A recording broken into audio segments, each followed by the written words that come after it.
Hi welcome back to cold word. അപ്പോൾ ഇന്ന് നമുക്ക് ഈസി ആയിട്ട് ടേസ്റ്റി ആയിട്ട് ഒരു ഇഞ്ചിക്കറി എങ്ങനെയാണ് പെട്ടെന്നൊന്ന് ഉണ്ടാക്കുന്നതെന്ന് നോക്കാം.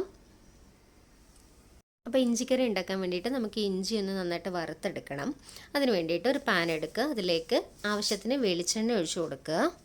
അപ്പോൾ എണ്ണയൊക്കെ നന്നായിട്ട് ചൂടായിട്ടുണ്ട്. ഈ ഒരു സമയത്ത് ഞാൻ 300 ഗ്രാം ഇഞ്ചി നന്നായിട്ട് ചെറുതായിട്ട് അരിഞ്ഞെടുത്തിട്ടുണ്ട്. അതിന് നമുക്ക് കരികരിപ്പായിട്ട് ഒന്ന് വറുത്ത് കോരിയെടുക്കണം. ഞാനിവിടെ 2 ബാച്ചായിട്ടാണ് കേട്ടോ ഇട്ട് കൊടുക്കാൻ പോണത്. ഇപ്പം നമ്മുടെ ഇഞ്ചിയൊക്കെ നല്ല കരികരിപ്പായിട്ട് നമുക്ക് വറുത്ത് കിട്ടിയിട്ടുണ്ട്. ഇതെങ്ങനെ അറിയുന്നതെന്ന് ചോദിച്ചാൽ നമ്മൾ നന്നായിട്ട് ഇങ്ങനെ ഇളക്കിക്കൊണ്ടിരിക്കുമ്പോൾ ഇങ്ങനെ ക്രിസ്പി ആയതിൻ്റെ ഒരു സൗണ്ട് കേൾക്കാൻ പറ്റുന്നതായിരിക്കും. ഇത്രയും മതി. നമുക്കിനി ഇത് എണ്ണയിൽ നിന്ന് മാറ്റാം. ഇനി നമുക്ക് ബാക്കി വെച്ചിരിക്കുന്ന ഇഞ്ചി കൂടി ഇതുപോലെ തന്നെ വറുത്ത് കോരിയെടുക്കണം. ഇനി ഇഞ്ചി നന്നായിട്ട് മൂത്ത് വരട്ടെ. ഈ ഒരു സമയത്ത് ഞാനൊരു ചെറിയ നാരങ്ങ വലുപ്പത്തിലുള്ള പുളി എടുത്തിട്ടുണ്ട്. അത് 1 കപ്പ് വെള്ളം കൂടി ചേർത്തിട്ട് കൈകൊണ്ട് പിഴിഞ്ഞ് നന്നായിട്ട് മിക്സ് ചെയ്ത് വയ്ക്കാം. പുളിയൊക്കെ ഞാൻ നന്നായിട്ട് പിഴിഞ്ഞ് മാറ്റി വെച്ചിട്ടുണ്ട്. ഇനി ഈ ഒരു സമയത്ത് നമ്മുടെ ഇഞ്ചി ഇപ്പം നന്നായിട്ട് കരികരിപ്പായിട്ട് വറുത്ത് കിട്ടിയിട്ടുണ്ട്. ഞാനിവിടെ ഫ്ലെയിം ഓഫ് ചെയ്ത് കൊടുത്തു. എന്നിട്ട് നമുക്കിത് എണ്ണയിൽ നിന്ന് മാറ്റാം. ഇഞ്ചിയെല്ലാം നന്നായിട്ട് വറുത്ത് മാറ്റി കിട്ടിയിട്ടുണ്ട്. ഇനി നമുക്ക് ഈ ഇഞ്ചിയുടെ ചൂട് പോകുന്നതിന് മുമ്പ് തന്നെ നന്നായിട്ട് ഇതൊന്ന് പൊടിച്ചെടുക്കണം. അതിന് ഞാൻ മിക്സിയുടെ ജാറിലോട്ട് മാറ്റിയിട്ടുണ്ട്. ഇനി വേറൊരു പാൻ എടുക്കുക, അതിലേക്ക് 2 ടേബിൾ സ്പൂൺ നല്ലെണ്ണ ഒഴിച്ചു കൊടുക്കണം. നല്ലെണ്ണയാണ് കേട്ടോ ഞാനിത് ഉണ്ടാക്കാൻ വേണ്ടിയിട്ട് എടുത്തിരിക്കുന്നത്. വെളിച്ചെണ്ണ നമ്മൾ ഇഞ്ചി വറുത്തെടുക്കാൻ വേണ്ടി മാത്രമാണ് യൂസ് ചെയ്യുന്നത്. ഇനി ഇതിലേക്ക് ഒരു 4 പച്ചമുളക് ഒന്ന് അരിഞ്ഞെടുക്കണം. ഞാൻ ചെറിയതാണ് കേട്ടോ എടുത്തിരിക്കുന്നത്. ഇപ്പോൾ എണ്ണയൊക്കെ ഒന്ന് ചൂടായി വന്നിട്ടുണ്ട്. ഈ ഒരു സമയത്ത് നമ്മൾ അരിഞ്ഞെടുത്തിരിക്കുന്ന പച്ചമുളകും കൂടി ചേർത്ത് കൊടുക്കുകയാണ്. ഇഞ്ചിക്കൊക്കെ ഓൾറെഡി എരിവുണ്ടല്ലോ, അതുകൊണ്ടാണ് ഞാൻ ചെറിയ 4 പച്ചമുളക് എടുത്തത്. ഇനി നമുക്കിത് നന്നായിട്ടൊന്ന് മൂപ്പിച്ചെടുക്കാം. ഇനി നമ്മുടെ പച്ചമുളക് നന്നായിട്ടൊന്ന് മൂത്ത് വരട്ടെ. ആ സമയത്ത് നമുക്ക് പൊടികൾ എടുക്കാം. ഞാനിവിടെ 1.5 ടേബിൾ സ്പൂൺ കാശ്മീരി മുളക് പൊടിയാണ് കേട്ടോ എടുക്കുന്നത്. അപ്പോൾ ഞാൻ നേരത്തെ പറഞ്ഞ പോലെ പച്ചമുളകിനും ഇഞ്ചിക്കുമൊക്കെ എരിവുണ്ട്.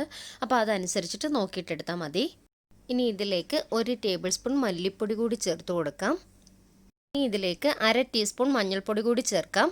ഇപ്പം നമ്മുടെ പച്ചമുളക് നന്നായിട്ട് മൂത്തിട്ടുണ്ട്. ഇനി നമ്മൾ എടുത്തു വെച്ചിരിക്കുന്ന പൊടികൾ കൂടി ചേർത്ത് കൊടുക്കാം. ഞാനിവിടെ ഫ്ലെയിം ഓഫ് ചെയ്ത് കൊടുത്തു.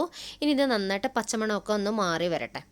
ഇപ്പം നമ്മുടെ പൊടികളുടെ പച്ചമണമൊക്കെ മാറിയിട്ടുണ്ട്. ഇനി നമ്മൾ എടുത്തു വെച്ചിരിക്കുന്ന പുളി ഉണ്ടല്ലോ, അത് നന്നായിട്ടൊന്ന് അരിച്ചിതിലേക്ക് ചേർത്ത് കൊടുക്കാം. എന്നിട്ട് ഈ പുളി വെള്ളത്തിൻ്റെ പച്ചമണം കൂടി മാറട്ടെ. ഇപ്പം നമ്മുടെ പുളിവെള്ളത്തിൻ്റെ പച്ചമണമൊക്കെ മാറിയിട്ടുണ്ട്. ഇത് നന്നായിട്ടൊന്ന് തിളച്ചിട്ടുണ്ട്. ഞാനിനി ഇതിലേക്ക് 2 ടേബിൾ സ്പൂൺ ശർക്കര കൂടി ചേർത്ത് കൊടുക്കുകയാണ്.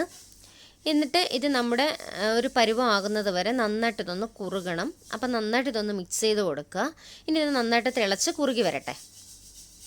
നന്നായിട്ട് ഇതൊന്ന് തിളച്ച് വന്നിട്ടുണ്ട്. ഈ ഒരു സമയത്ത് നമ്മൾ നേരത്തെ പൊടിച്ചു വെച്ചിരുന്ന ഇഞ്ചി ഉണ്ടല്ലോ, അതുകൂടി ചേർത്ത് കൊടുക്കാം. എന്നിട്ട് നന്നായിട്ട് ഇതൊന്ന് മിക്സ് ചെയ്ത് കൊടുക്കാം. ഇനി നമ്മുടെ ഒരു പരുവം അനുസരിച്ചിട്ടാണ് കേട്ടോ ഇതിൻ്റെ ഒരു കൺസിസ്റ്റൻസി വേണ്ടുന്നത്. അത് നന്നായിട്ടൊന്ന് കുറുകി വരുന്നത് വരെ നന്നായിട്ട് മിക്സ് ചെയ്യാം. ഇനി ഞാനിതിലേക്ക് നമ്മുടെ ഇഞ്ചി പൊടിച്ചു വെച്ചിരുന്ന ജാറുണ്ടല്ലോ, അതിലൊരു 1/4 കപ്പ് വെള്ളം കൂടി ഒഴിച്ചിട്ട് ഇതിലേക്ക് ചേർത്ത് കൊടുത്തിട്ടുണ്ട്. ഇനി ഇതൊന്ന് നന്നായിട്ട് കുറുകി വരട്ടെ.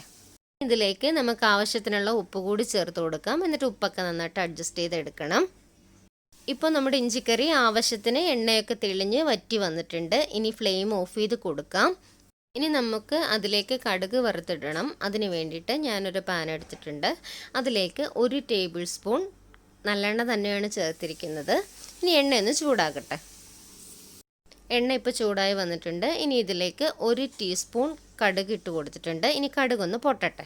ഇപ്പോൾ കടുകൊക്കെ ഒന്ന് പൊട്ടി വന്നിട്ടുണ്ട്. ഇനി ഇതിലേക്ക് നമുക്ക് ആവശ്യത്തിന് കറിവേപ്പിലയും വറ്റൽമുളക് കൂടി ചേർത്ത് കൊടുക്കണം. ഞാനിവിടെ 3 വറ്റൽമുളക് കൂടി ചേർത്ത് കൊടുത്തിട്ടുണ്ട്. ഇനി ഇതൊന്ന് മൂപ്പിച്ചിട്ട് നമ്മുടെ ഇഞ്ചിക്കറിയിലോട്ട് ഒഴിച്ചാൽ മതി. അപ്പോൾ ഇത്രയേ ഉള്ളൂ, നമ്മുടെ ഈസി ആയിട്ടുള്ള ടേസ്റ്റി ആയിട്ടുള്ള കുറുകിയ ഇഞ്ചിക്കറി ഇവിടെ റെഡി ആയിട്ടുണ്ട്. ഇത് ഭയങ്കര ടേസ്റ്റാണ് കേട്ടോ. എല്ലാവരും ഒന്ന് ട്രൈ ചെയ്ത് നോക്കണം. നമുക്ക് തേങ്ങയൊന്നും വറുത്തരച്ച് ഉണ്ടാക്കുന്നതിനേക്കാളും കുറച്ചും കൂടി എനിക്ക് ടേസ്റ്റ് തോന്നിയിട്ടുള്ള ഇഞ്ചിക്കറി തന്നെയാണിത്. എല്ലാവരും ഇതൊന്ന് ട്രൈ ചെയ്ത് നോക്കണം. ഇഷ്ടമാവുകയാണെങ്കിൽ ലൈക്ക് ചെയ്യണം, കമൻറ്റ് ചെയ്യണം, നമ്മുടെ ചാനലൊന്ന് സബ്സ്ക്രൈബ് ചെയ്യണം. അടുത്തുള്ള ബെല്ലൈക്കണും കൂടി പ്രസ് ചെയ്യുകയാണെങ്കിൽ ഞാനിടുന്ന വീഡിയോസിൻ്റെ നോട്ടിഫിക്കേഷൻസൊക്കെ നിങ്ങൾക്ക് ഉടനെ തന്നെ കിട്ടുന്നതായിരിക്കും. Thank you for watching. Thank you.